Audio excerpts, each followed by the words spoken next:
ഒന്ന് മേടിച്ചോ. Best of episode 2 എപ്പിസോഡും ഇവൻ കണക്ക് തന്നെയായിരുന്നു. ഇവൻ ലാലേട്ടനെ ഇന്നലെ പുച്ഛിച്ചുകൊണ്ട് സംസാരിച്ചിട്ടുള്ള എപ്പിസോഡായിരുന്നു.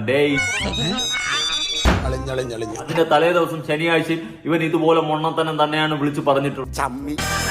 ഗോപാലകൃഷ്ണൻ ഒരു നമ്പർ അല്ലേ? ഇത് എന്റെ ഒരു നമ്പറാ. ഇവനെ പോലത്തെ കഴിപ്പണം കെട്ട നാരികളെ എന്തിനാണ് അതിന്റെ അകത്ത് വച്ചുകൊണ്ടിരിക്കുന്നതെന്നാണ് ഞാൻ ചോദിക്കുന്നത്. എന്റെ അമ്മയെ നാട്ടിച്ച് അവൻ എന്തോ വലിയ സംഭവമാണെന്നുള്ള ഒരു വിചാരം ഈ നാറി ആര്യനുണ്ട്. അവൻ എന്തോ വലിയ സംഭവമാണ്. അവൻ വന്നിട്ട് നമുക്ക് വായ്ത്താൾ അടിക്കണം. അവന് മുട്ട മനസ്സിലായോടാ പന്ന പരട്ട പന്നി. മുട്ട വയ്ക്കാൻ കിട്ടിയല്ലോ.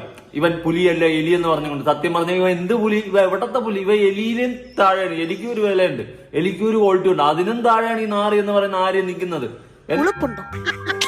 ചിരിയെങ്കിലും വിവരം ഉണ്ടോടാ?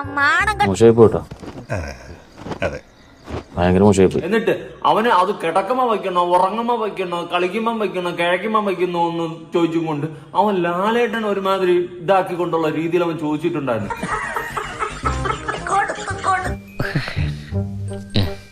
കുന്നങ്ങളോ അല്ല രൺബീർ കർപ്പൂറാന്ന് ആരോ അവനെ പറഞ്ഞു പറ്റിച്ചിട്ടുണ്ട്.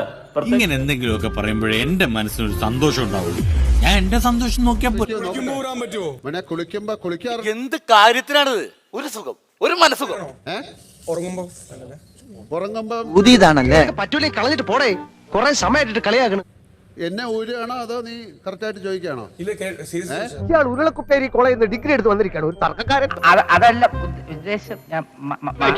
വ്യാഖ്യാനിച്ച് ജയിക്കാൻ ആർക്കും സാധിക്കണം.